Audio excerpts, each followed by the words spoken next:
Възкресе на всички православни християни, които следят нашата рубрика, интернет рубрика Слово на пастиря. Продължаваме нашата история и разказа ни за онова, което се съхранява в ризницата към храма Света Матрона Московска в Пловдив. В предишното предаване разказахме за мощите на светия апостол Вартоломей и светия евангелист Матей, подарени ни от Негово високо преосвещенство, митрополита на Соломина Серафим, подарък от гръцкото православно християнство за нас. А днес ще ви разкажа за една друга реликва от съседна Гърция, която е в нашия храм. В 2014 година бе предприето и бе извършено поклонническо пътуване до остров Корфу, който е известен основно с това, че в централният съборен храм на острова се съхранява нетленното тяло на един от най-големите светци на православната църква, свети Спиридон Тримитунски чудотворец. Почитан не само като изцелител за много тежки заболявания, но и почитан като светец, помагащ при материалното благополучие на хората. Затрогващо беше посещението на всички нас, които се поклонихме пред раката с нетленното тяло на свети Спиридон.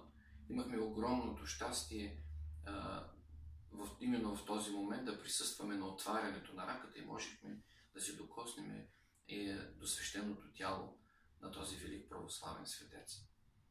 В края на нашето поклонение на остров Корфу от свещениците към храма беше предадена частичка от дрехата на свети Спиридон Тримитунски чудотворец, която ние поставихме в тази малка сребърна кутия, която пък положихме в раката ризница на храма.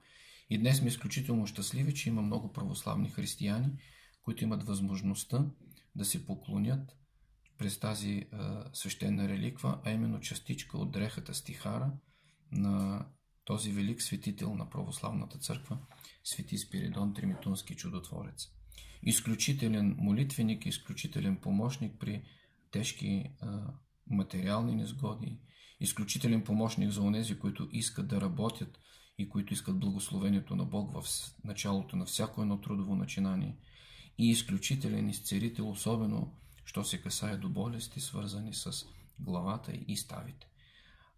По молитвите на свети Спиридон Тримитунски чудотворец, нека Бог да дари на всеки един, който прибягва под свода на този малък храм, онази благодат, чрез която ние имаме нужда да се изпълнят не само нашите собствени житейски молитви и просби, но имаме възможността и имаме щастието да получим великото Божие благодеяние към нас, невеликата благодат на Бога, излята чрез Дух Свети върху човека.